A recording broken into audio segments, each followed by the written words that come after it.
Hey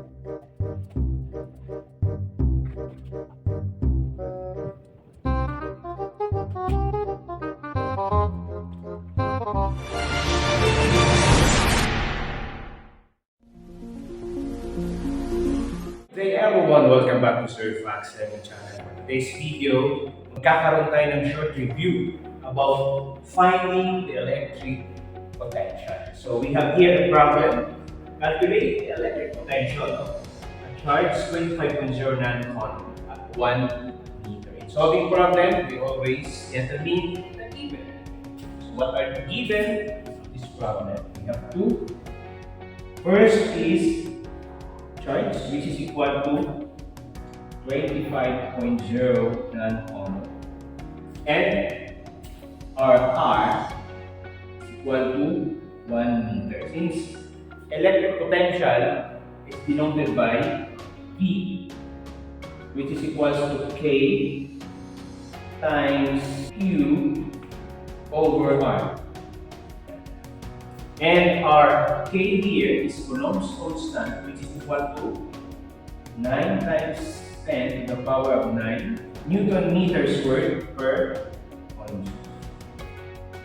Solution. So these are our given.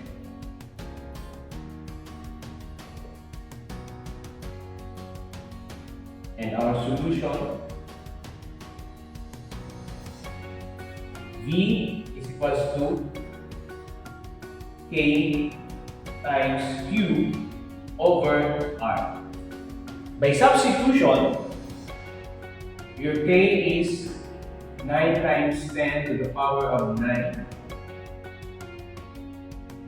Newton meter squared per coulomb squared. And your Q times, your Q is 25 nanocoulomb. 1 nanocoulomb is equals to 1 times 10 to the power of negative 9 coulomb. Nano is 10. So 25.0 nanocoulomb is also equal to 2.5 times 10 to the power of negative 8 coulomb. So by derivation, that is, so let me bring this here. Yeah. So you have 25.0 nanocoulomb times, for every 1 nanocoulomb, that is 1 times 10 to the power of negative 9. So cancel nanocoulomb, therefore you have 2.5 times 10 to the power of negative 8. So we will have here 2.5 times 10 to the power of negative 8 coulomb all over your R, which is 1 meter. And now you have, bring down this, you can cancel out first the unit measure. So may natira ka pang 1m here and 1c here.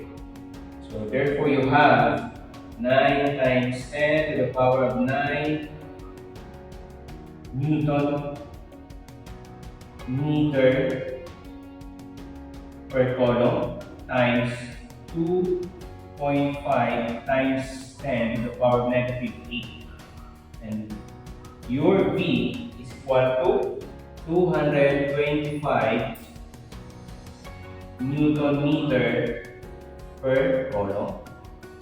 And 1 Newton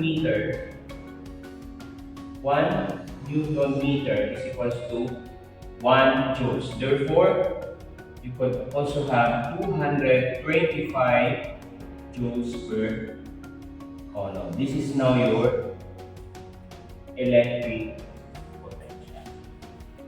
Hopefully nakatulong sa inyo ang short video na ito. Bago pa sa channel na ito, huwag mong kalimutan mag-subscribe.